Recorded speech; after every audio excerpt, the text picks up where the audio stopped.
ศาสนาพุทธคัมภราบินเสาเขามาวันละ2 ปัก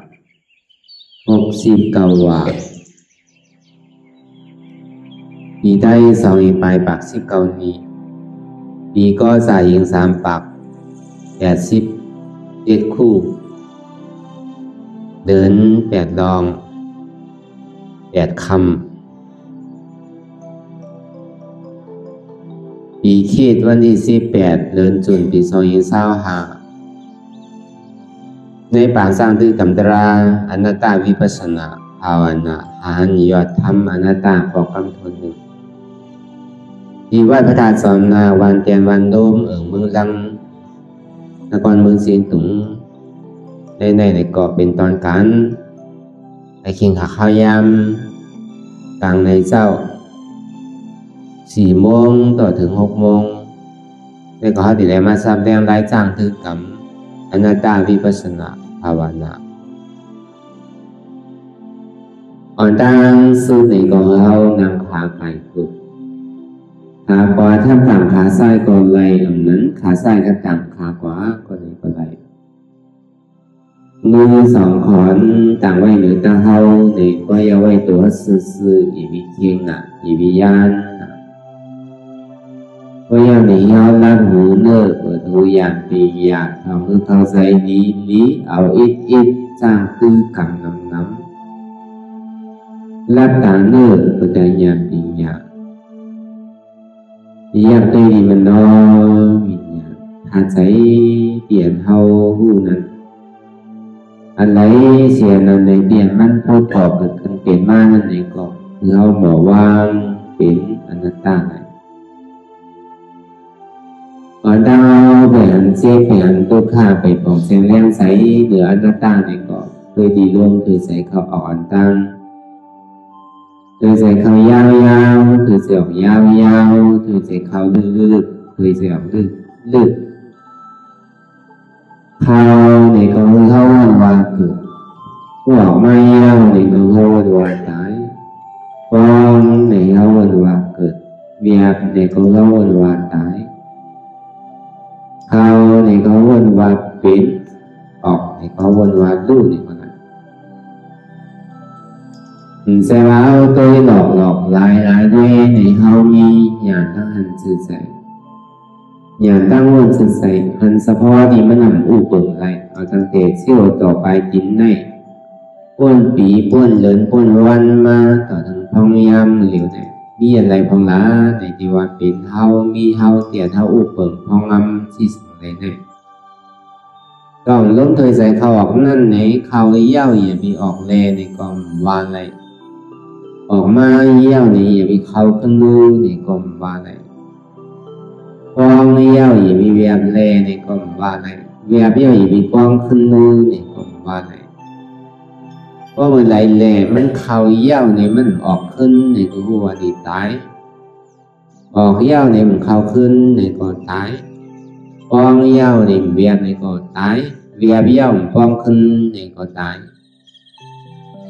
เวลาการกายยังตึกมีลมถือใส่เขาออกก็ย่ำไปตายเด้ออย่ายังดีได้เหตุการณ์นี้การทอดการเมียดตั้งนำอยู่ก็เพราะนั้นในอาคีขาข้าวยำเตียนมันเหลือในก็คือเขาหาตั้งหลีตั้งทอตั้งเมียดมันจะดีกึ่งต่างอันเขามาเกิดในภาวะซักในก็เพราะเขากินอันเก่า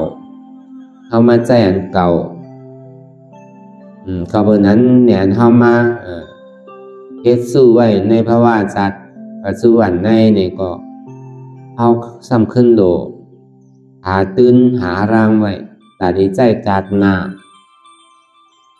ตีเต้ได้ก็มันโดคาดใจมันโดเกิดโดเท่าโดเป็นโดตายทั้งเอามันสุดที่มันทุกข์ค่าทั้งเอาพอยังตีได้เกิดได้ตายอยู่วันนั้นมันตีทุกข์ข่าวนิดเดียวมันมีเมื่อสุขาเสื้อสากัดยินไหลกบฏฐานเฮาที่ได้มาทบญาศาสนาเหมือนคำพระบิณเจ้าอันวันนั้นมันใจของง่ายๆ เมื่อพุทธคำลาเป็นสาวที่ลงมาเกิดนั้นในข้าวตั้ง100,000เนี่ย100,000 ปีเนี่ยนำบ้านเป็นผีเป็นสางเป็นคนตั้งน้ำในก็เป็นมุมมองใครได้ทบยาพระเป็นเจ้าถ้าไม่ถึงดีทบมายาวในก็นักเรียนมันพอดีเป็นนำเม็ดนำตอนคุณดาตัวเจ้าเก่าเกิดมาภาวะสัตว์ในเม็ดในก็แยบคือซุ่มนั่นเกิดมาเป็นก้นเยี่ยวในก็อะไรเป็นก้นพุทธาอันเจ็ดพุทธาอันเจ็ดในเป็นหือยุ่มย้ำขันธาหาเปิดในเป็นอนัตตาอันนี้เป็นพุทธาอันเจ็ดพอเป็นพุทธาอันเจ็ดแต่วันนั้นมาตราโผตราวันนั้นไล่ถึงมีวะถึงไล่มันพอมีเราตั้งยุ่มย้ำขันธาหาเปิดเป็นอนัตตานั้นก็เบอร์เมื่อกูบอกในเมืองสาวัตถีเนี่ยอันล่องอ่านเป็นล่องอริยะเนี่ยมีเป็น10 ล้านว่ะอันยุ่มย้ำขันธาหาเปิงเป็นอนัตตาเนี่ยไปเลยเฮ็ดเต้นั่นน่ะเวลาเฮ็ดพองย่างพองเฮ็ดพองย่างพองเหมือนทวารนั่นน่ะเพิ่นเฮาว่าล่อง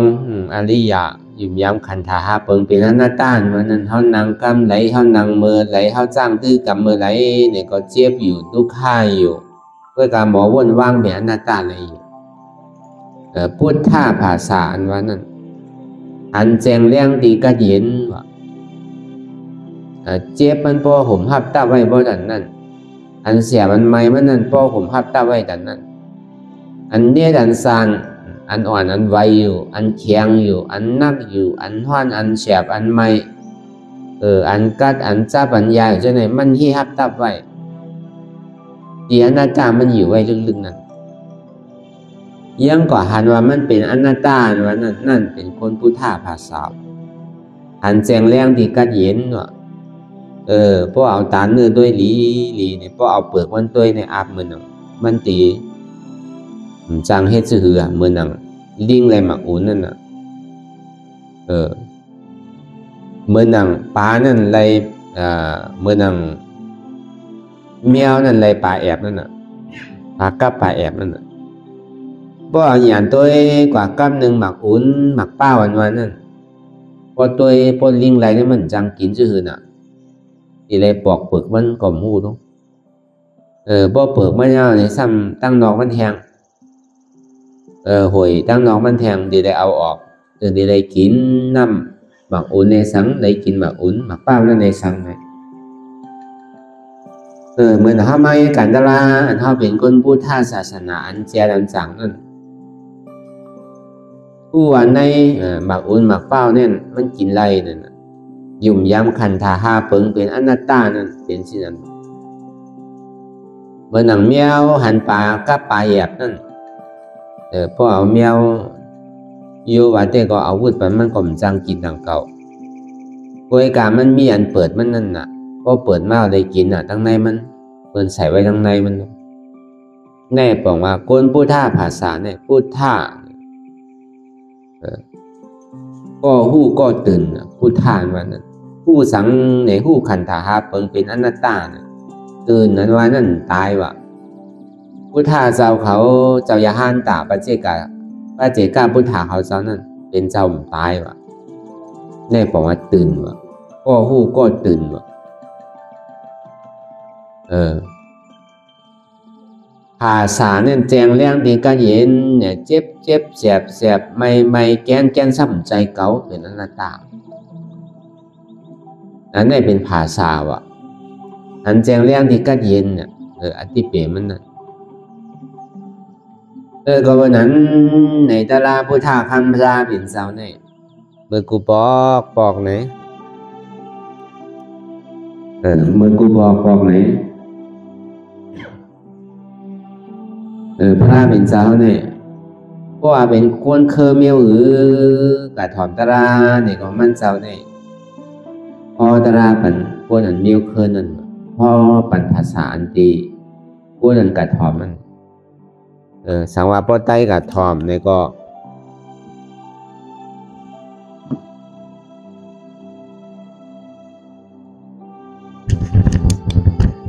สังวาไตกับถอมในก็ฮอตราไตนั่นมันกับถอมในก็ฮอตรามันนั่นในภาษาใดภาษานั่นมันจะก็ฮออันจ้าเป็นไตเลยสังเป็นกะลาเลยสังเป็นมันเป็นเขียเลยสังก็ถึงเขาเลยถอมกะลาไม่เย้าในซึ้งเขามาอุกกันเวนือละพระเป็นเจ้าอันว่านั้นฮอตราสังพองถ้าพระเป็นเจ้านี่เป็นโกนเฮาแก่นาเนี่ยว่าฮอตราเฮาแก่ฮอตรากรรมเฮาแก่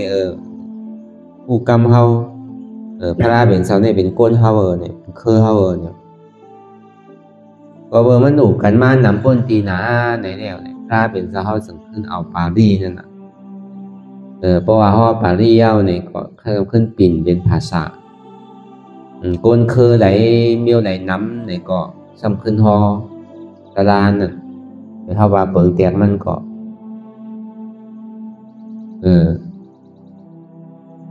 พอไตน้ำเนี่ยก็ฮอตะลาไตนั่นน่ะพอขึ้นน้ำเนี่ยก็ฮอตะลาขึ้นเนี่ยนะเท่าว่าอธิเปรมันแตกนึงมันก็อย่างเก่าก็วันนั้นเนี่ยมันในเปลี่ยนจอมในป่าที่จอมเรียกว่าเลือกหลักหนักมันจอมนั่นวหารามันจอมนั่นป่าลีวหาราหลักหนักมัน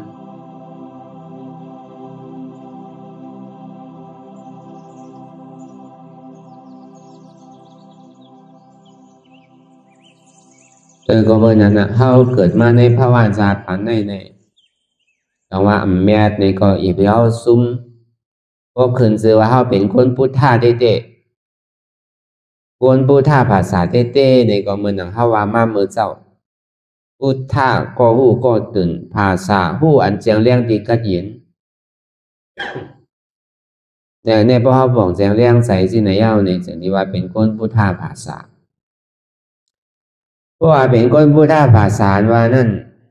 ไรว่ามันเป็นร่องอริยามันนึกติไรตระมันอนัตตาทั้งนั้นนั่น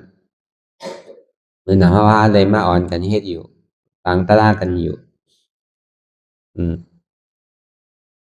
ไปหาที่ไรเต้ๆเนี่ยก็เฮายืมว่าเจ็บเนี่ยมันเกิดขึ้นมาเนี่ยมันใจเก่าทุกข์เนี่ยมันเกิดขึ้นมาเนี่ยมันใจเก่ายืมย้ำสิไหนยืมย้ำว่าตัวในก็มันใจของเก่าใจในก็มันใจของเก่าเจ็บในก็มันใจของเก่าที่ได้มอยืมย้ำสิไหน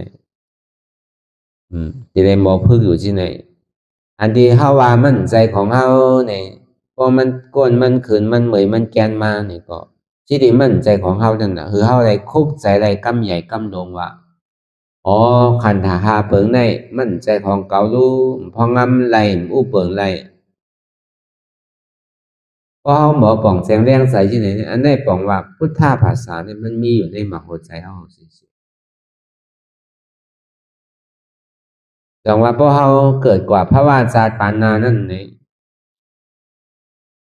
ขึ้นชื่อว่าเป็นร่องอริยะเย้าในแต่ก็บ่ตายก็ฮู้ว่าขึ้นดีกว่าเฮ็ดก็อริยะไว้นั่นก็เมียวผีเนี่ยก็เมียวเมืองผีเนี่ยก็ผีอริยะก็ยังตึกมีเต็มกว่าในเมืองผีเฮาซั่นสิได้เฮ็ดก็เขาพอถึงเมื่อเหลินรับเหลินมวลมาเนี่ยเตียนในหอสู้ธรรมานั่นอีสนเซออีน้องนำสุจาราเลยสังสุนันตาเลยสังจังนั้นสวนเสื้อสุนันตาน้องสุจาราจังในเลยสังอันนี้ก็เปิ้นดีเลยมาตีนันเลยสังใจก็ตีทัดเจดีจุรมณีนั่นผีอริยะเขาเนี่ยก็อันกันมาถามตรากันไม่ให้กันตราเหมือนเขาเฮ็ดที่ไหนนั่นก็ผีอันที่ลูกออกดีเมืองตุสิตาลงมาเนี่ยได้ก็อ่อนกันมาจู้ตุมกันน่ะก็เบอร์ผีอันสั้นต่ำนั่นตาที่ขึ้นกว่าตั้งอันผีสั้นสูงมันหยาบว่ะมันขึ้นไรวะเพราะเหลือเสคุณหมาฆ่าคุณเชี่ยจ้าได้ก็ขึ้นกว่าไรอยู่คนนั้นมีฟุ้งตะโคคุณเพียนมีฟุ้งตะโคแต่ก็การที่ขึ้นกว่าไรมั่วเต็มไรวะจันสูงในลงมาจันเต็มไรวะก็การจันเต็มได้ที่ขึ้นกว่าจันสูงในมันไรวะก็เบอร์นั้นในเมืองผีโฮโคงนั่น เมืองอันทุสร้างเหลือเปินเมืองอันมีเจ้าบารมีเมืองที่อันมีเจ้าโพธิสัตว์หนอร้องเขานำเหลือเปินในที่ไหนเนี่ยเป็นเมืองตุสิตาในกำขืนในหว่าเมืองลุสิตในเมืองผีจันสีก็ภาษาเนี่ยนะว่าหยุ่มยำคันธาหาเปิงเป็นอนัตตานั่นสังว่าเฮาได้ทุบตราทุตราเมียดกว่าเย้าในซึ้งเฮาเลิกตาดีกว่าเลยว่านั่นเมืองผีนั่นเฮาใครกว่าเมืองผีจันไหล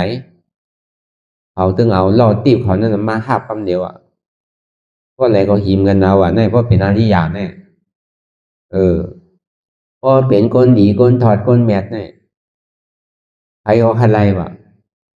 มาหางเฮียนล่อไว้คำเดียวเขาก็ยองย่อในเมืองเขาน่ะในเมืองสตุมหาราชิกาเนี่ยก็มันก็ยองย่อในเมืองมันน่ะเมืองมันเป็นที่นั้นที่ไหนสนเซอร์หากไม่ยังกูเซอร์กูสามแชมเปิลในเดมทัวเนอร์ไม่อยู่จอมเฮาเลเนี่ยเมืองแต่ว่าถิ่งสารนั่นก็นั้นเก่าที่เมืองเฮาเนี่ยมันมีสวนเซอร์เอาตั้งแต่อสุธรรมะสาราสุธรรมะน้องอนุมานั่นแหละเตียนเป็นจุ้มนางของคุณหมาค่าอะไรเฮ็ดอะไรหรูไว้นั่นนะมีต่อถึงเมื่อเดียวยาบทัดสุรามานีนั่นเป็นเซียนคนโหผู้ทาพระเป็นเจ้าเฮาเนี่ยก็มีไว้เดอเสนั่นไหนเขียวฝังคำพระเป็นเจ้าเฮาเนี่ยก็มีไว้นี่ก็ยองย่อเขาก็ยองย่อเมืองเขาเมืองเฮาเนี่ยมีที่พระเป็นเจ้าเฮาเซียนคนโหเมื่อเจ้าเฮาออกเถินออกป่านั่นได้ตัดคนโหได้สังซะไหนได้วืดขึ้นกว่าสังว่าก็เลยที่ได้เป็นพระหมันในคนโหเนี่ยอย่าไปตกลงดินเนี่ยต้องมีคนผีเขามาหาบเอาอะไรก็เอาไว้วางไว้ดีในเมืองแต่ว่าติงสาเฮ็ดเป็นเสดีจุรามานีนั่นไว้เสพระเป็นสาวเอาปรินิพพานไว้ยาวในซึ้งเกี่ยวฝังคำเตียนปุ่งหน้าลักเสริงไว้ดีก็โหมันนั่นคนผีมาเอากว่าทั้งสิ่งนั้นเนี่ยสมาไว้ดีศีลมันนั่นผลกามมาเอากว่าเพิ่นเฮาหลายอย่างนั้นน่ะเขาก็ยองย่อในเมืองเขาเอาตั้งแต่จันยามานั่นก็เหมือนนั้นนั่นก็วันเมืองเขาเป็นชื่อซ้ำแม่หล่อนต้นเกเดือนจันทนหนึ่งทนสองทางขวานเนี่ยเขาก็ยองย่ออามในวันเมืองเขานั่นแต่ในเมืองตุสิตาเนี่ยก็สมารอเขามาหาว่าเมืองเขาเนี่ยเป็นเมืองตีเจ้าหนอร้องเขาเกิดในเป็นเตียนภูมินำกัดนำเถียนผู้อันทางแสมปารมีย่าว่าเจ้าหนอร้องเจ้าอริยเมตไตรเนี่ยก็มีไว้ดีนันยาวสังว่าพ่อไผใครทบเนี่ยก็มาเลยมาอยู่จอมเฮาแล้วเนี่ยก็ห่างเฮียนไว้เพื่อกำนำในได้ไผก็ใครเมื่อนาว่าในเมืองตุสิตานเนี่ยก็เบอร์ภูมิปีอย่าตั้งหูตั้งหมอในนำนาว่าพี่เขาอันเป็นหนอร้องเจ้าเฮาอันที่ได้มาเป็นพระเป็นเจ้าตั้งนั้นนั่นอันเจ้าเป็นเจ้าพระเสกพุทธาเขาเจ้าอันที่ได้สร้างแถมปรมีในข่าวดังสองก็สังเกตไปแสนกำพานเนี่ยมีไว้ที่เมืองตุสิตานั่นจริงๆแต่ว่าเมืองตุสิตานี่มันเป็นเมืองภูมิปัญญาตั้งหูตั้งหมอนี่เป็นหนอร่องเจ้าเฮามีไว้ที่นั่นเกิดไว้ที่นั่นเมืองผีทนสีนั่นถ้าในเมืองผีปรินิมิตเมืองผี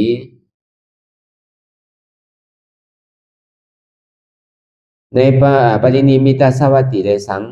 ในเมืองผีในทนหาทนหกนั่นนิมาลตีเนี่ยนิมาลตีในนิมาลตีนั่นเนี่ยเพราะว่าใครหันสังเนี่ยก็ว่นไงวะเพราะว่าว่นยาวเนี่ยก็ตึงเปลี่ยนมากกำเหลวใครหันตัวใครเป็นเสียดีก้องมุ้ยปากสื่อเหมือนสูเฮงสูเนี่ยก็พูดปอกขึ้นมากกำเดียววะปรินิมิตสวัสดินั่นนิมารตีนั่น ตัวเจ้าเก่าที่ได้วัวเนี่ยที่ได้ใครหึงเป็นที่ไหนใครห่างหลีเหมือนที่ไหนใครมันมีหมอกมีวันที่ไหนใครมันมีแก้วมีเสียงที่ไหนวนหวยผ่านทางก้อยเนี่ยก็หอนั่นก็พุทธออกมากำเดียวตัวเจ้าเก่าวนซื่อเนี่ยก็ซ้ำใครมันเป็นซื่อเนี่ยมันหลกใจได้สัมมาสังมันนึงพูดบอกเกิดขึ้นเป็นมาเนี่ยพังหลีหึงเป็นที่นั้นที่ไหนแล้วเนี่ยก็เพราะเจ้าเก่าวนก็ผ่านสางอะไรกำเดียวอันนั้นในเมืองนั้นในเมืองผีทนหานั่นนิมมารตีนั่นแต่ในเมืองผีทนห้องเนี่ยปรินิมิตาสวัสดีนั่นแจกไว้เป็นครึ่งหนึ่งครับเป็นปรินิมิตาสวัสดีนั่นเป็นคนผีอู้ไว้ครึ่งหนึ่งเยอะกว่าคนโสงเนี่ยซ้ำอู้ไว้ครึ่งหนึ่งในเมืองนั่นเพราะว่าพญามันน่ะไก่มาจามพระเป็นเจ้าเฮานั่นไก่มาจามเจ้ายาฮันตาเขาเช่นนั้นเป็นพญามันไก่มาจามมาริยาเขาเช่นนั้นนะเลมมันติ่มป้นอยู่ในเหนียมันนั่นมันก็มาจามนั่นน่ะ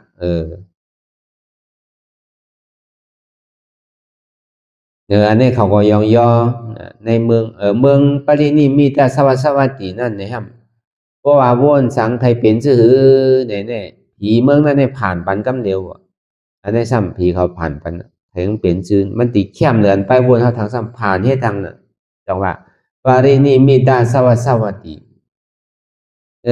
ในผีพอเดี๋ยวลองตั้งอันทุสานลองตั้งอันเมียหล่อนต้นเกลองตั้งที่อันคึกตอนลองอยู่ลองเศร้าในอายุกรรมกงนั่น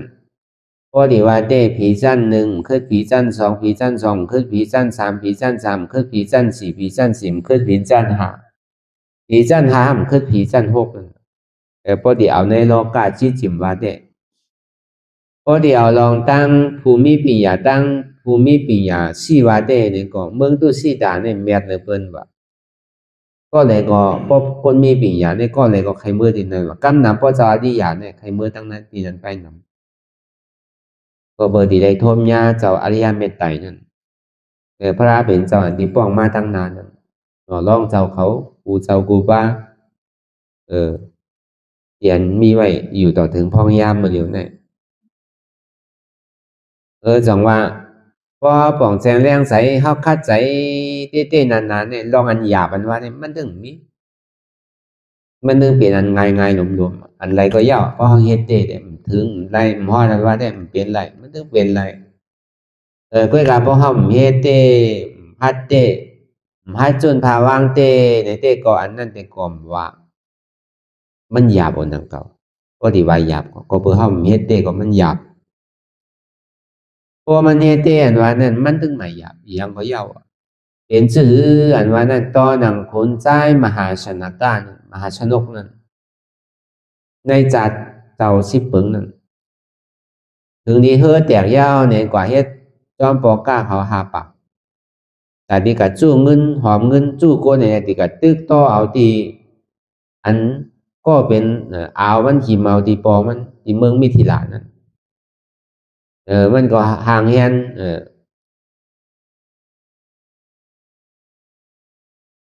ต่างกาต่างขายมันหนังอะไรตีแรงเงินมาหนังอะไรตีสู้ตุ่มสู้ก้นแหล่พอจื้อสู้ซึกสู้ตุ่มก้นแล้วเนี่ยก็ห่างเฮียนซึกแต่ดีกับตึกเอาวันเมืองขึ้นมา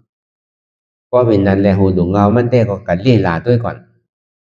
แต่ฮีเพี้ยนด้วยความหมายของเล่หลาเลยเนาะพอความใจในห้องอีเพี้ยนด้วยกับด้วยสายงายมันด้วยมันตีเปลี่ยนหือมันตีเขาจอกไรเสียงไรในนั้นนะมันก็ให้นั่นสินั้นก็ในอยู่มาในก็เบอร์วานลมในน้ำบางลายมันปั่นมันสั่งเลยมันคืนมันใหญ่สูงเลยเอาเครือเขานั่นแตกไปเขาแตกไปนั่นอันจ้าเป็นกว่าซ่อมกันอันหยุ่มย้ำผีต้นไม้ต้นตอกอันหยุ่มย้ำผีทั้งฮึกล่างหยุ่มย้ำผีต้นไม้เจ้าวันเจ้าเมืองหยุ่มย้ำคนผีคนสร้างซะนั่นเนี่ยก็เขาก็บอนหาหือมาจอยว่ะเจ้าคุณผีเจ้าคุณสร้างเขาเนี่ยเมื่อไรเขาโตเพียวเป็นหือก็มาจอยเขาพ้องเนี่ยวอนอยู่ซื่อเนี่ยก็เขามาเลยว่ะ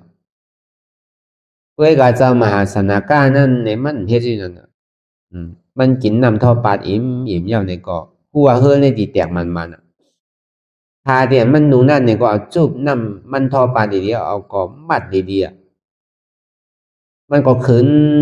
กว่าตั้งเหนืออันเฮอสังพอนั่นเอียนเปิ้นเอาใส่อันลำใส่ผ้าไว้อันสูงสุดนั่นมันก็ขึ้นกว่าก็มุงกว่าที่เมืองป้ายอันเมืองมีทีละพอเฮอมันโสมมาเนี่ยมันติดลุยน้ำเพราะว่ามันโสมเต้เนี่ยก็มันก็คัดใจลุยนะ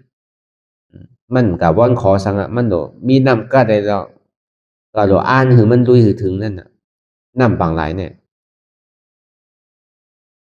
เพราะเป็นสิ่งนั้นเฮือเขาแตกโสมยาวอันจ้าอันว่อนขอคือก้อนนั้นก้อนหน้าคือผีสังมาซอยคือผีสวรรค์เจ้าเมืองมาซอยเด้เนี่ยก็โสมลงเป็นอาหารรากของป่า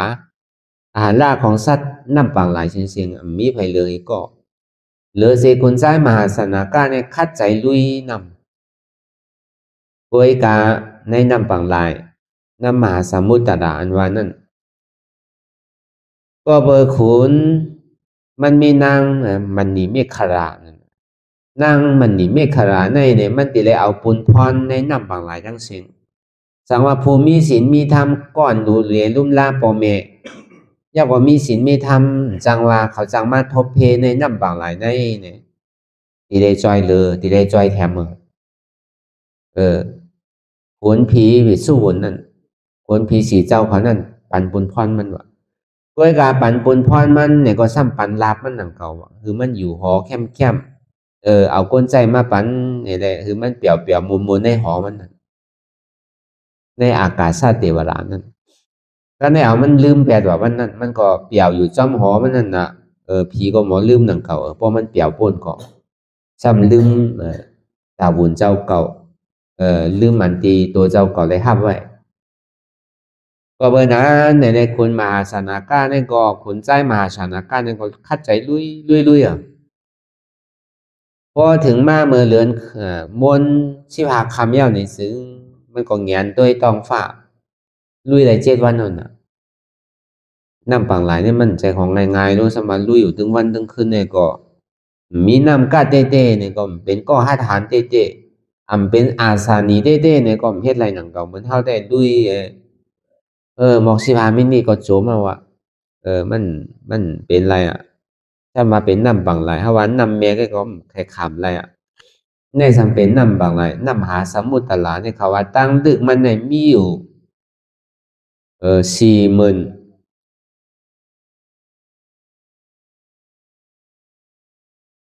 แปดเฮงอยู่จนาเนี่ยนะตั้งดึกมันเนี่ยลือเลย4 แผ่นลิ้นเนี่ยก่อนครึ่งหนึ่งน่ะโต๊ะหนึ่งของแผ่นดินน่ะตั้งลึกมันเนี่ยก็โจมก็โจกตั้งไตอ่ะมันตั้งถึงตั้งไตก็อันจ้าเป็นปลาอันหมอกินเนื้อกินสังได้มากินแปลเจ้าอ่ะอันนี้เจ้ามาชนะก้าเนี่ยก็คาดใจลุยก็แน่ถึงนั่งมันหนีไม่ขราดนั่นเดี๋ยวนี้คุ้มใส่ไรเนี่ยโอ้เหมือนในเดินมวนอ่ะรู้ในเขาได้มีผลพรต่างที่กันเหลียด้วยที่นำมาสมุทรตรารู้ในเออ มันก็เกื้องก้างตื่นตัวอะไรก็กว่าตัวนั่นหนักกันได้เดี๋ยวกว่าตัวในนำเมบางหลายชีเมเนี่ยอย่างที่มาหันคนใจมหาชนาการในตึกลุยนำอยู่มันก็ไม่อยู่ในกลางหาวทำใจเป็นภัยอันไหนมันก็ใครในดองตัวมันอ่ะเก่าคันเนี่ยจื่อห้องว่ามหาชนากะดีกว่าไรอ๋อเก่าคันในดีลุยกว่าที่เมืองมีทีหลาเออมันเป็นไรวะใจเนี่ยมันนำบางรายใหญ่เพราะแต่ไหนเนี่ยที่มีอาโจสังหลาอันที่ลุยเป็นไรก็พอลุยมาอะไรอยู่7 วันเนี่ยวะเนี่ยก็เบอร์วันนั้นเจ้ามหาชนาการเนี่ยก็เบอร์มันเป็นมันชินนี่แหละมันก็ถึงนี้วนปากมันเนี่ยก็ตั้งอธิษฐานมันกินอะเนยที่มันอยู่จอมตัวมันในเกาะพอมันวายวันเดียวก็มันก็เขาอุโบสถาศีลนั่นน่ะเป็นศีล8นั่นไรก็พอลุยมาอยู่7 วันเนี่ยว่ะอันจ้าว่อนขอผีเขาสางเขามาจอยอันมานั่นตายหมดเดือทางนี้ก่อนเนี่ยว่ะเออเมื่อยังตึงมีหว่ามีแห้งอยู่นั่นหนังเลยปื้นเจ้าเก่าในทีมได้พวกค่ายนั่น มีขามีมืออยู่ในก็ยังตื้อกว่าอะไรก็ดีกว่านั่นน่ะดีลุยอะไรอยู่นั่นน่ะพอเบอร์นั้นไหนแหละพอปวดไม้ของ7 วันก็ยังไปตายรู้ยังตึกลุยมาอะไรอยู่สั่งเบอร์อะไรเลยเพิ่มจังกว่าแต่อันนั้นก่อนจังว่าตายก็ปล่อยมันตายเอาแค่เนอตีอยู่อะไรมุงมองกำนั่นน่ะที่อธิเปมันเนี่ยพอมาแจกนึงเนาะอังก็มันมองกำนู้การก็ซ้ำเฮ็ดนั่นน่ะอันเปิ้นกล้าเปิ้นขายเปิ้นมีเงินเฮาก็ซ้ำโหนกล้าโหนขายเหมือนเปิ้นเฮาก็ซ้ำเฮ็ดรู้เปิ้นได้เงินมาเปิ้นหมอเก็บหมอหอมเฮาซ้ำได้มาคือสายกันนั่นน่ะย่ำป้อก่อนน่ะเฮาหามาไรเนี่ยมันดีมีเมื่อไรเหมือนเปิ้นน่ะเฮาว่าเช่นไหนป้อมุงมองกามแต่มันไรวะที่ได้คัดใจวะเหมือนอย่างเจ้ามหาชนะก้านั้นสอนถึงฮู้ว่าคนเฮาในมีขามีมืออยู่มีหูมีตาอยู่มีเองการลักษณะ32เต็มทนอยู่นั่นก็เฮาโดเหตุการณ์ว่าการอย่างก็ดีการตั้งหลีตั้งถอดตั้งแมบนั่นโดเหตุว่าตอนนั้นเปิ้นเองการลักษณะมันเต็มเนี่ยก็เปิ้นก็ยังย้อนกินอยู่นะเฮาอ่ะก็ยังเป็นการเปิ้นอยู่นั่นป้อมย้อนผมได้ดีกับเหตุการณ์สังจ้องเปิ้นก็เปิ้นเอาเนาะพอเองการลักษณะเต็มทนเป็นตุดเป็นสังเจในได้ก็อยู่สามีม่อมเปิ้นในก็มันใดนั่นน่ะในจะได้เป็นคนขอคนย้อนกึ่งดันเขาขอย้อนอยู่นั่นเขาก็เบิ่งกับเหตุการณ์ก็เปิ้นเอาน่ะเขาที่เฮ็ดเต้ก็ซ้ำเฮ็ดไรรู้อันนั้นได้ก็ผิดดังเก่าก็ย้อนเปิ้นก็อันเฮาซ้ำขาดีมือดีตัวดีหูดีตาดีอยู่อีสังก็ซ้ำเฮ็ดแหละมุงม่วงกามมันดีลีอยู่กว่าเนี่ยพอกามมันดีมากก็ดีมีเหมือนเปิ้นอยู่เป็นเช่นนั้นแต่ก็มันสร้างถูกยังตึงมีขามีมืออยู่มีหูมีตาก็เอออันเปิ้นหมอเลียงหมอลายเนี่ยก็ซ้ำกับมองว่าพอมันแลดก็มันดีหมอห้างก้อยกะพอดูเข้าแลดก็มันดีหมอห้างก้อยกะเนี่ยมันก็มันไรนั่นก็เฮาเป็นพ่อเป็นแม่ได้นี่ก็เฮาโดดเป็นตัวอย่างในลูกในร่างเฮาอ่ะเฮาสอนมาดูอย่าไปกินโลซิลิกอย่าไปกินเหล้าโลอย่าไปแอวโลเนี่ยเขายังกินเนอยู่เขายังแอวเนอยู่แต่เขาผมถ่อมเฮาอมหวยอมร้อยอมว่ามาลาดก็ขอมถ่อมก็เพื่อเขายังเฮ็ดเนอยู่ในเลยตานเขาดีจ้อมเฮาได้มันเป็นไรพอดีสั่งสอนในแต่ก็เฮาโดดเฮ็ดไรก่อนวะเฮาจะดีสอนเขาไรวะก็ในปอขึ้นกว่าที่คุณใจมหาชนากะนางมันนี่ไม่ขลานั่นนี่ก็ทำนี่ที่ก็เป็นไผมีแรงก็ใครหนีทั้งเสียงอ่ะมันดีอันเฮ็ดสื่อเป็นสื่อเนี่ยก็มันก็ใครนี่เสียงก็เบอร์วันเหมือนนั่นเมื่อมันโสมนั่นเนี่ยก็อันเป็นอาวมันอันเป็นขุนเมืองมิถิลานั่นเนี่ยก็เอามันนอนเพบแบบเอามันตายแบบแล้วในพอมันตายไปขุนเมืองเขาเล่นเมี่ยวนะอันนี้ก็เขายามห่อไว้ก็มีไว้นั่นก็ก็เพราะนั้นในแหละพอลุยกว่าเย้าในก็มันก็ถามแบบนี้ที่กันนั่งมันนี่ไม่ขลาดนะมันมีเป็นลายคอกันนะลีถอมไว้อยู่อันคอถามคอตอบเพราะนั่นก็มันสอนคือครูว่าโกนเฮาในนี่เหมือนเฮายังตึงมีหว่ามียังตึกเป็นไรอันใดเฮาบ่เฮาดอกคัดใจเฮ็ดถึงมันบ่อันใดเฮามีเนี่ยเฮาดอกคัดใจเฮ็ดถึงมันมีอันใดมันเป็นเนี่ยก็เฮาดอกคัดใจให้มันเป็นว่ะอันที่เปมันได้ก็มันเจ้าเนี่ยในจาต่อเจ้ามหาชนะการเพิ่นฮ้องว่าวิริยะบารมีนั่นสอนให้รู้ว่าโกนเฮาในโดเลยมีดองตั้งคัดใจในอย่าไปอยู่เว้ากินหวังอย่าไปอยู่เจริญจละโดหมออยู่หมอเศร้าบ่ใครมีหยังก็โดหมอเฮ็ดโดหมอใกล้โดหมอลูกเจ้าตื่นเจ้าได้นี่แขเพิ่นเป็นที่นั้นน่ะเบิ่งเลี้ยงเพิ่นบ่ลูกอ่ะแขเพิ่นสอนลูกเพิ่นลาคำมาเพิ่นจังดีปอกเป็นเช่นนั้นกะลองอันลือเศร้าเพิ่นนั่นเกะลองอันเฮ็ดหาเพิ่นได้นำมันเปิงกันที่นั่นน่ะจองว่าพ่อให้ขึ้นใหญ่ไม่สูงอันว่านั่นเฮาโดใกล้ลูกเจ้าโดเลยเห็นดีกนำโดเลยเห็นตั้งหูตั้งหมอโดเลยใกล้อิ่มได้ทีลองหวานลองแห้งเจ้าเก่าอิ่มได้คาดมือเจ้าเก่าย่ำไปหู้ไปหันไปเลียดไปแซวเท่านั้นโดเห็นหูเอาลองตั้งหมอลองตั้งปิ่งหยาโดหมอมีหูโดหมอถอมเปิ้นมีตาโดหมอต้ยเปิ้น เมียวอันดีในหนูมอเยิงเปิ้นเมียวอันดีในอย่าไปเยิงนั่นที่เปรียบมันอันนี้ก็สอนให้ฮู้ที่ไหนในจัดต่อมหาชนการมันก็ว่ามันใจเมียวเปิ้นมหาชนการรายการเฮอมันก็ตีลุยอย่างนั้นน้ำบางหลายกว้างบ่ตันในจ่องมันตีฮอดก่อมหลายลุยทั้งปีนึงก็ฮอดเนี่ยว่าอย่าไปว่าทั้งวัน2 วันก็หรอกลุยต่อจัวอาสาก็ยังติ่มฮอดก่อนพังกันว่านั่นเนี่ยมันเป็นไรเนี่ยมันจะได้ถามว่าอ๋อนางในซ้ำเป็นภัยอันไหนเนี่ยว่าทางพังก็ซ้ำเหมือนก้นเนี่ยว่าก็เป็นนางเพียเนี่ยว่าห้องจือวันมันนี่เมฆขลาเนี่ยเรามีบุญพรแต่ดีมาลู่เดลุ่มล้านน้ำปังหลายเนี่ยสังว่าพูดไหลก็ไหลอันดีโทเพเกิ้งก้างมานั่นในซึ่งอันหู้กลุ่มเกจูปอเมมอลูเลลุ่มลาปอเมในสัง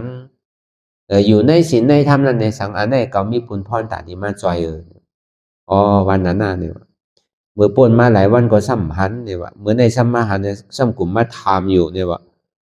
ตีทำอยู่ที่มีอาโจสังหลาดังผีเนี่ยว่าเพราะใครจอยก็จอยเลยเพราะผมจอยก็ปอกมือเนี่ยว่าเราดิลุยอันนี้มันเสียขิงเสียข้าวเสียย่ามเก่าเนี่ยว่าซ้ำขึ้นว่าห้างนางมันนี่มีขลาก่อนจอยการเนี่ยก็มันก็ลงไม้ก็มาหอบไว้นั่นน่ะเหมือนหนังเมดุกว่ะก็เบอร์นั่งผีเขาในตัวเขาโน้นโอนหนาวะมันเหม็นโนมันหอมไหมซ้ำโน้นทางก็เบอร์มันเฮ่อหมอยมาในข้าวตัง7 วันในป้องกัดเตอร์ที่ใส่ตัวนั่งผีเอากองเหมือนหนังมันโอนนอนกับกบตังเฮ่อมันเนี่ยมันเฮ่อเอาหน่ะเนาะเพราะว่ากัดเตอร์แสบก็นอนเหมือนหนังลูกอ่อนในอยู่ตักเมนั่นวะมันก็นอนลือกายก็นั่งมันหนีไม่ขลาก็เอามาเนี่ยเอากับไว้ดีสวนเซอร์ในเมืองมิถิลานั่นเอากับว่างไว้ในนั้นอีแฟนหินในสวนเซอร์นั่นกำในเมืองมีมันนี่มีขาในเมืองมิถิลานั่นในก็เบอร์ว่ามันมีขุนยาวในมันพวกไฮรอนแล้วเนี่ยก็เบอร์มีกับผู้หญิงก็รู้ซ้ำมีผู้ชายน่ะมีลูกชายดูจังยองไผเป็นคนหอข้ามมากับไหนกำในเขาซ้ำมีซื้อเนี่ยเพราะว่าไผให้เธอนั่ง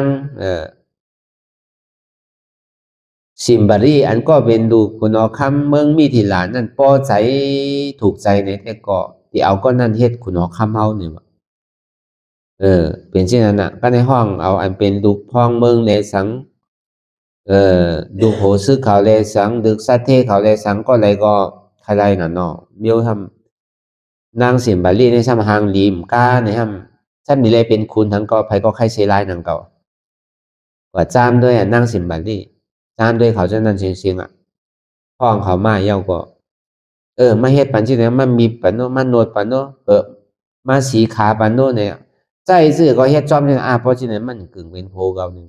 โพเขาได้เพราะขึ้นชื่อมาเป็นขุนเนี่ยมันติ่มได้อยู่ในอาณาอำนาจของเมเนี่ยว่ะมันมาเจอตัวกูก็เนี่ยเป็นอะไรก็ว่ะอันตาดีเธอเป็นขุนนั่นมันก็ลืมบอกขึ้นมันหมดมีภัยตาดีไรนั่งสิมบาลีที่คือนั่งสิมบาลีป้อใจถูกใจเนี่ยมันมีไว้หลายคอกันเนอะเย้าก็เตียนตีมันเจ้าตีนอนมันเจ้ากูสี่เหลี่ยมนั่นตั้งไรเป็นหัวกลมหัวนั่นในกูสี่เหลี่ยมนั่นเย้าก็มันมีมองคำมันมีปริศนามันมีปริศนาเนี่ยเพิ่นฮ้องมันมีคอไว้เป็น10 คอปลายนั่นเก่าก็ดีลาดก็ห้ามต้องเฮาก็ซ้ำได้หางแฮนไว้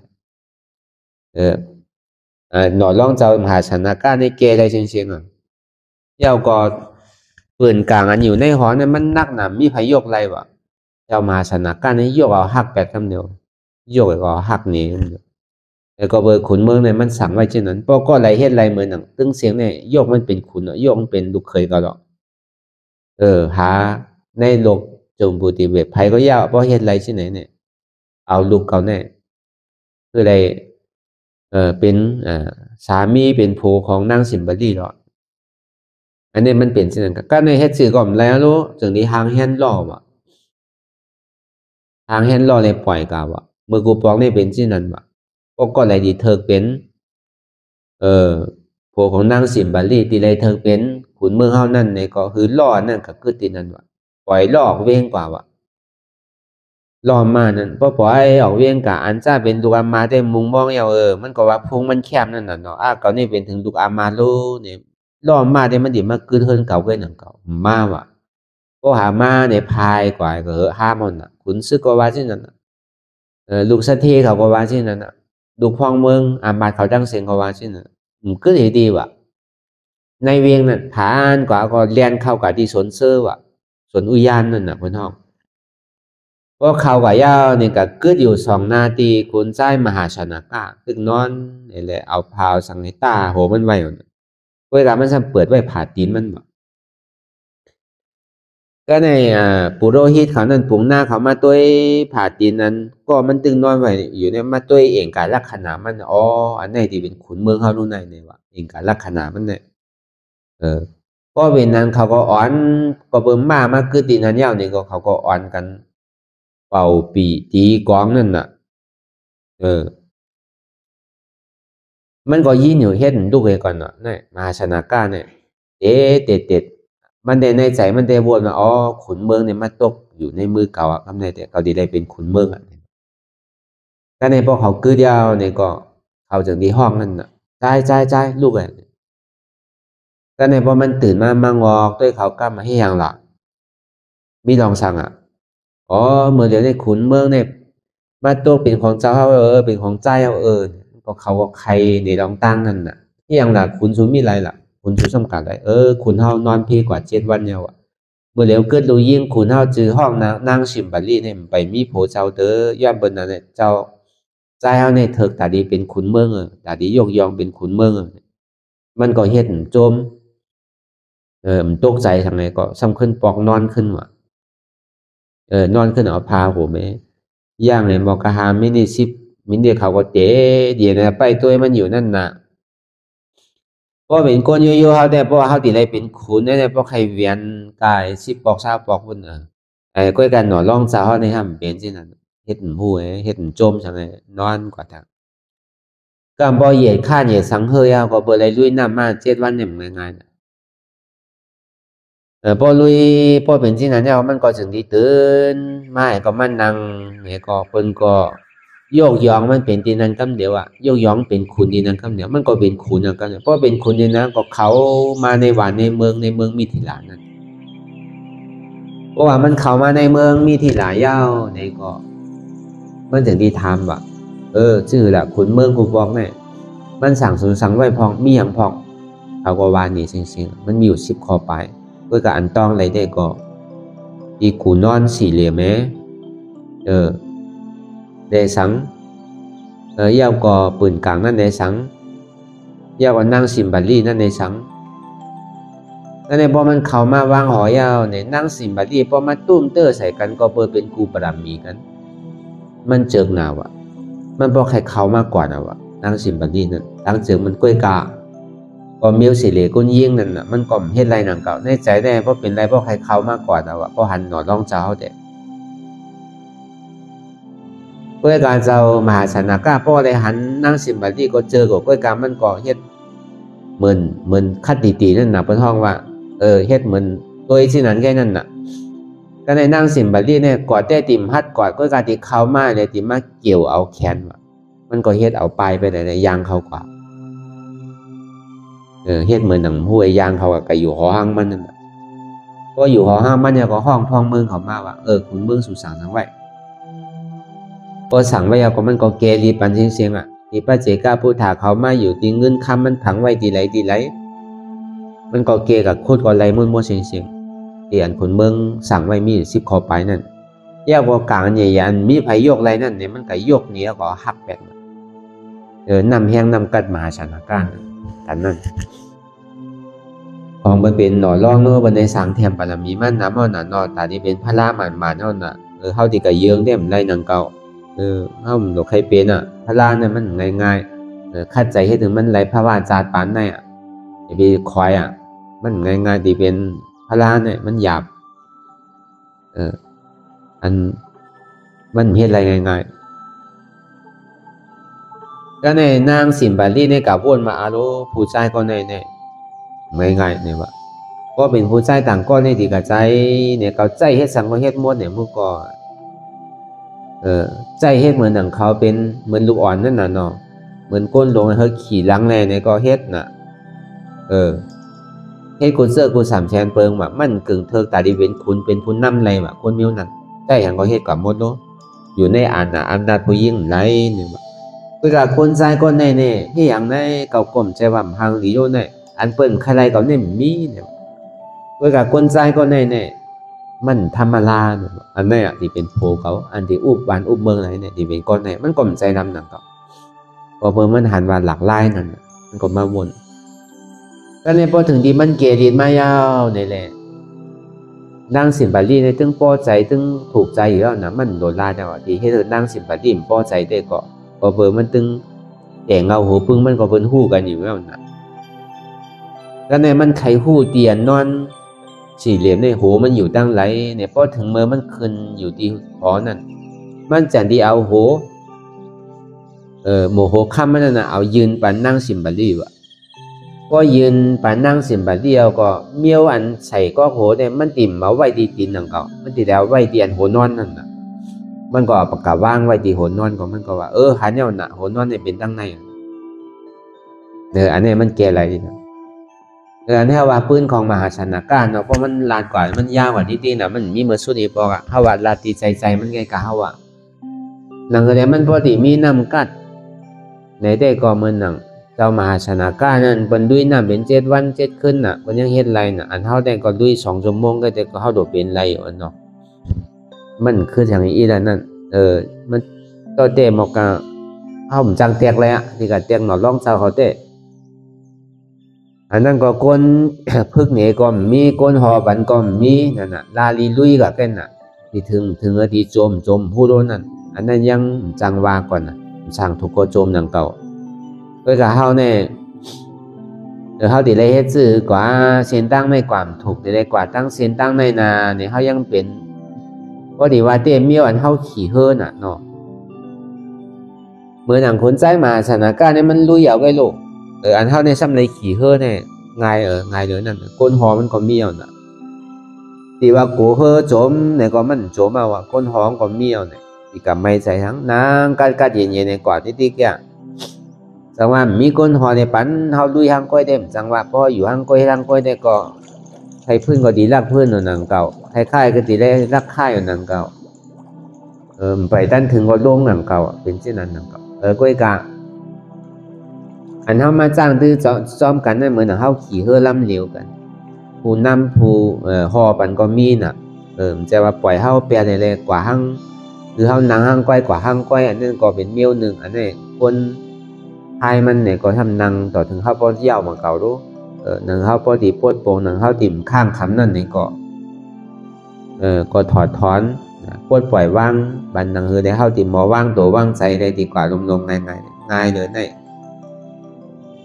เปลี่ยวเลยเนี่ยก็มีอย่างทางข้าวว่าอาทิตย์เปลี่ยนมันแล้วก็ภาษาในคนมหาชนการในห้ามไรโจมนำอะไรด้วยแล้วก็เบอร์ปอกป้นมานั่นเนี่ยมันยามเป็นคุณหอคำแล้วในสัมหันเจ้าสั่งอ่อนหันสมณีอ่อนนั่นตึกพายเฮอมาตุงช่อมเหมือนเมืองไทยในประเทศเจริญนู่นเนาะเมืองไทยเมืองลาวใช่ไหมพอเบอร์บนอยู่หิมนับในอยุธยาเลยสั่งในธนบุรีเลยสั่งใช่ไหมพอบนกับตุงช่อมในเขาพายเฮอ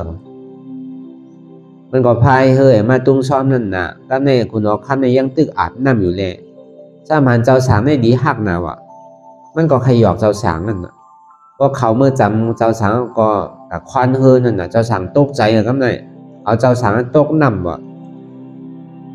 ก็เนี่ยมันก็เนียนเอาคืนมาเลยดุมลาบันเจ้าสังนั่นต่อถึงมันพอคืนเป็นสังเป็นจ้างต่อถึงพอ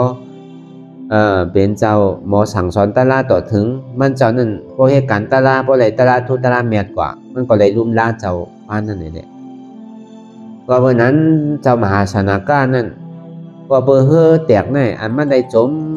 ในน้ำได้ลุยออกในน้ำเนี่ยมีอยู่5 ปากจัดต่อถึงจัดสุดท้ายอันเป็นมหาชนการเนี่ยก็เบอร์กับหยอกเจ้าสังเนี่ยมันใจว่าตั้งใจคือเจ้าสังนั่นโจมโล่งใจก็เบอร์ดีหักนั่นเลยกับหยอกเน้นไง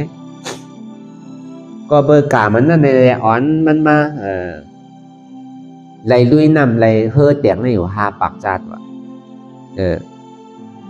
แต่ในพอมันแต่ก็พอมันลุยกว่าเย้าเนี่ยก็ซ้ำได้เป็นคุณอยู่5 ปากซาดหนังเก่าว่ะก็เบอร์สังมันในลุ่มล่าเจ้าสังนั่นนี่แหละก็เบอร์อาโจพรดีกรรมดีนั่นก็เฮ็ดให้มันถึงที่ก็เลยจามป่วยตั้งดีหนังเก่าอันนี้ก็เบอร์กรรมดีเลยกรรมให้นั่นน่ะเนาะอันนี้ก็เบอร์นั้นแต่ที่เฮาเฮ็ดการตลาดสร้างด้วยการตลาดนั่นนั่นคือแหละเฮาบ่ที่มีแฮงก็เฮาว่าอันนี้มันเป็นศาสตร์วิทยาบารมีน่ะอันนั้นมาให้การตลาดในข้าวตังเตียนเฮาที่นั่งตลาด2 ชั่วโมงในก็นี่ก็เป็นวิทยาบารมีนั่นก็มันปาในสัมมาวายามะอธิฐานบารมีนี่ก็บ้างนั่นก็ก็ว่าได้ในวิทยาบารมีในวิทยาตัวในก็พอเฮาคาดใจเฮาหย่อนย่านลองตั้งคาดใจเฮาถอยหลังนั่นเฮานั่งสืบกว่าที่พื้นนงต้งค่ายในเป็นห้องว่าเป็นวิทยาบารมีพอมันใกล้ถึงใกล้กว่าที่เนี่ยก็มันก็เก็บชิมหอมไว้ที่การตั้งเรียนเฮาเลยเฮ็ดไว้การตลาดเรียนเฮาเลยเฮ็ดไว้นั่นนี่ก็บ่ถึงกินข้าวยามมันขลายมากกว่ากำเลยนั่นก็พอมันเต็มมาพอนำมันเต็มมาแล้วก็มันตั้นหูโตไปตั้นถึง1 ชั่วโมง2 ชั่วโมงอ่ะบอก4-5 มินิก็หาวางกำเดียวอ่ะเพราะนั่นก็เฮาโหลยอมหาไปเลยตัวกว่าที่เยียนเฮา1เพื่อนยิงกันเฮาค่ายย้ายนั่นเนี่ยเฮาติดคุกใส่อะไรขึ้นว่าอ๋อก็พยายามเฮ็ดมากูวันตองน่ะนี้เนี่ยก็พยายามเพื่อนนี้บอกอันนี้บอก5 มินิก็ดีเพื่อนเนี่ยมันสั่งถูกว่าอันนี้เนี่ยมันก็ดีเป็นแฮงใจอันเฮาดีสืบกว่าตั้งนานเลยอย่างว่าพออันเต้มันมาเนี่ยแต่ก็มันดอกไปถึงบ่ขนาดน่ะพอ5 มินิก็มากำเดียวอ่ะต่อถึงบ่ยาวจังเฮ็ดเสือใจใครเพื่อนก็ไม่ได้เพื่อนจังเพื่อนอ่ะเพราะมันมาเตะใครตายกูตายน่ะก็จังเฮ็ดก็การยอมอ่ะแต่พอเป็นนั่นมาที่ปึงอิงเตะที่มีสั่งละเดือเสตลาน่ะพอถาดมันมาในกรรมไงพอถาดตลามันขึ้นแต่ด้วยการฐานถาดตลามันดีขึ้นนั่นเนี่ยเฮาสิเฮ็ดให้เฮาโตใส่ใจใส่ตัวนิ่มใจนิ่มอย่าไปมีมันลองตั้งอากุศลตั้งหมดตั้งเสียงอย่าไปเอามาวนมาทัดมาสางพอมันจืดปอดข่าวใสมาเย้าเนี่ยมันมีสังตาดีมากของคำใจเย้ามีอาตานองมีอาตานในเย้าในซึ้งเนี่ยมันติมากำเหลียวตลาดพอมันมากำเหลียวเนี่ยก็เข้าหลูฮัดเลยดุนหือไรแกพอมันมาเต้เนี่ยมันหูทางกวยมันพอมันหูมาในใครนึงก็นึงหรอกมันตึงนึงไรใครห้องคือห้องเนาะเสียงห้องมันตึงออกโกตายแต่ถึงก็ตึงตีไรตายมันอ่ะใจพุทธศาสนาเนี่ยมันติดตายอ่ะหรือมันตายไวๆนั่นใจอริยมันอย่างนี้เกิดมันอย่างนี้กึ่งตันเกิดมาเป็นคนพุทธศาสนาท่านตีไรเป็นอริยนั่นใครเลือกกว่าจันไหนเมืองผีเนี่ยก็ตีไรกว่าแรงง่ายล้มอ่ะก็เบอร์นั้นในทำมีเนี่ยก็เราพอหันทำใจเนี่ยก็เราพอหูเนี่ยทำมีหันทุกข้าทำใจหัวทุกข้าเป็นอนัตตาทำมีหันเจ็บทำใจหัวเจ็บในเป็นอนัตตาทำมีหันบ่ามใจหัวกลมใจขากลมใจมือกลมใจตัวกลมใจกลมใจเจ็บก็ทำใจคือหูมันเป็นอนัตตาอันนี้ก็เราวนยาวขยันอย่าไปว่าไพ่อย่าไปว่าเทิงอันวนอันนึงก็เพ่งเป็นกันกว่าวนต่อถึงเจ็บนั่นพอสุดวนต่อถึงทุกขานั่นพอสุดตาต่อถึงอัตตานั่นพอต้องพูดขาดกว่าอันใดที่มันพูดบอกเกิดขึ้นเป็นมากนั่นเองก็เขาบอกว่าผิดอนัตตาไร